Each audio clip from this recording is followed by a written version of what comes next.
David ওয়ার্নারের ঝড়ো ব্যাটিংয়ে ভর করে ৩ উইকেটে ১৮১ রানের চ্যালেঞ্জিং স্কোর গড়েছে সানরাইজার্স হায়দ্রাবাদ।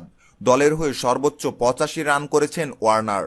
রোববার ইন্ডিয়ান প্রিমিয়ার লিগের আইপিএলের ১২তম আসরের দ্বিতীয় ম্যাচে কলকাতা ইডেন গার্ডেন্সে অনুষ্ঠিত ম্যাচে টস হেরে প্রথমে ব্যাট করতে নামে হায়দ্রাবাদ। উদ্বোধনী জুটিতে ডেভিড ওয়ার্নারের সঙ্গে ৬৫ বলে ১১৮ রানের জুটি গড়েন জনি বেয়ারস্টো। ৩৫ বলে ৩টি ৪ ও ১ ছক্কায় ৩৯ রান করে যুজবেন্দ্র চাওয়েলের বলে বোল্ড হয়ে ফেরেন বেয়ারস্টো।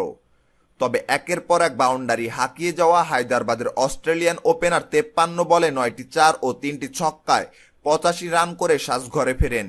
দুর্দান্ত শুরুর পরও ৪ নম্বর পজিশনে ব্যাটিংয়ে নেমে সুবিধা করতে পারেনি ইউসুফ পাঠান। তিনি ফেরেন মাত্র ১ রান করে।